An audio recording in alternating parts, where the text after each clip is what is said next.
ব্রহ্মাস্ত্র নোটপত্রমূলক ক্লাসে তোমাদের প্রত্যেককে স্বাগত। ভিডিওটির শুরুতেই মূল যে বিষয়টিকে ভালো করে বুঝে নিতে হবে। দেখো, তৃতীয় সেমিস্টারে আমাদের মেজরের দুটো পেপার পড়তে হয়, মেজর 3 আর একটা হচ্ছে মেজর 4। তো মেজর 3 সম্পর্কে আমরা ইতিমধ্যে আলোচনা করে ফেলেছি। আমাদের আজকের আলোচ্য বিষয় হচ্ছে মেজর 4।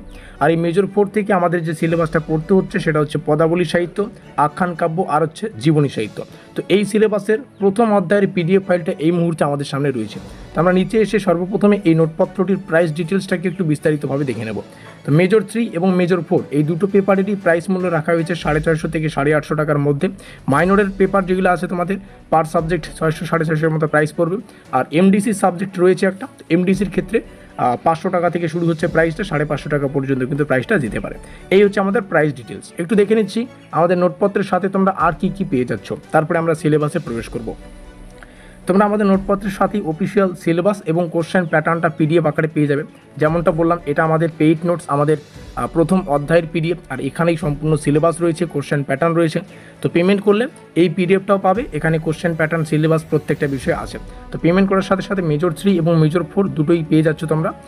আর 100% কমনযোগ্য প্রশ্নাবলী, মানে যে সমস্ত প্রশ্ন একটা অধ্যায় থেকে বেশি গুরুত্বপূর্ণ সেগুলোর শেষে কিন্তু স্টার চিহ্ন প্রদান করা আছে, তোমরা সেটা দেখলেই বুঝতে পারবে। দ্বিভাষিক কন্টেন্ট, যদিও বাংলার ক্ষেত্রে এটা প্রযোজ্য না, বাংলায় আমাদের পরীক্ষায় বাংলায় প্রশ্ন আসে, বাংলায় আমাদের উত্তর করতে হয়। কিন্তু অন্যান্য মেজর সাবজেক্টের ক্ষেত্রে কিন্তু প্রশ্ন ইংলিশে আসে, বাংলায় করতে হয়। তো তার জন্য এই লাইনটাকে লেখানো। সম্পূর্ণ নোটস পেয়ে যাবে, আমরা যতদূর পেরেছি সম্পূর্ণ সিলেবাসটাকে কভার করানোর চেষ্টা করেছি। আর অধ্যায়ভিত্তিক সাজেশন, যেমনটা বললাম, এটা আমাদের প্রথম অধ্যায়ের পিডিএফ, দ্বিতীয় অধ্যায়ের জন্য আলাদা পিডিএফ, এভাবে কিন্তু তোমরা আলাদা আলাদা বিষয় বুঝতে পারবে।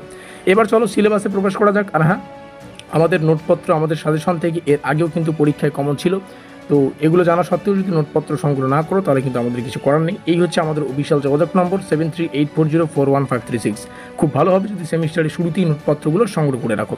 সেই সঙ্গে ডেসক্রিপশন বক্সে আমাদের তৃতীয় সেমিস্টারের হোয়াটসঅ্যাপ গ্রুপের লিঙ্ক দেওয়া আছে, যেখানে সেমিস্টারের শুরু থেকে পরীক্ষা পর্যন্ত যত আপডেট, প্রত্যেকটা আপডেট কিন্তু দেওয়া হয়। তো অবশ্যই ডেসক্রিপশন বক্সে থাকা লিঙ্কে ক্লিক করে আমাদের হোয়াটসঅ্যাপ গ্রুপে যুক্ত হয়ে নেবে। হোয়াটসঅ্যাপ গ্রুপে যুক্ত থাকা কিন্তু একদম ফ্রি অফ কস্ট। এবার সিলেবাসটা এখান থেকে শুরু হচ্ছে। সিলেবাসের প্রথম যেটা অংশ সেটা হচ্ছে বৈষ্ণব পদাবলী। আর এটা একটা হিউজ কনসেপ্ট।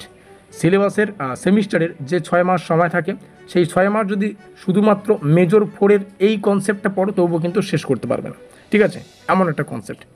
তো এখানে তোমরা দেখতেই পাচ্ছ বৈষ্ণব পদাবলীর যে পাঠ্যগুলো নির্বাচিত করা হয়েছে। আজু হামকি পেকলু নবদ্বীপ চন্দ্র, রাধা কি হইল অন্তরে ব্যথা। তো এই সমস্ত বিষয় এখান থেকে একটু স্ক্রিনশট করে রাখতে পারো। আমি নিচে এসে আরও বাকি অংশগুলোকে তোমাদের সামনে শেয়ার করছি। এবার একটা বিষয় আমরা এখানে দেখতে পাচ্ছি, সেটা হচ্ছে আমাদের সিলেবাসের শান্ত পদাবলী রয়েছে, আর হচ্ছে আখ্যান কাব্য, অর্থাৎ মুকুন্দ চক্রবর্তীর আখেটিক খণ্ড যেটা। তো আমি জাস্ট এটাই বলবো, বাংলার ক্ষেত্রে সেমিস্টারের শুরু থেকেই পড়া উচিত, কারণ একটা বড় টপিক বা বড় কনসেপ্ট বা বড় সিলেবাস। আর বাংলার ক্ষেত্রে কনসেপচুয়াল না পড়লে পরীক্ষা 100% কমন পাওয়া যায় না। যদিও আমরা আমাদের পেইড নোটসে যতদূর পারা যায় সিলেবাসটাকে কভার করানোর চেষ্টা করিয়েছি। তো অবশ্যই নিচে দেওয়া যোগাযোগ নম্বরে যোগাযোগ করে নোটপত্রগুলো সংগ্রহ করে নেবে। আর এখানে একটা প্রশ্ন তোমরা দেখতে পাচ্ছ, একটা প্রশ্ন জাস্ট তোমাদের সামনে শেয়ার করা হচ্ছে।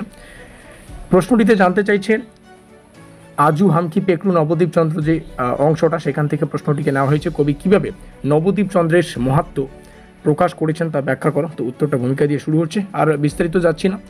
তো এই হচ্ছে আমাদের বিস্তারিত ডিটেলস। অবশ্যই প্রথম খণ্ডটাকে ভালো করে পড়ার চেষ্টা করবে।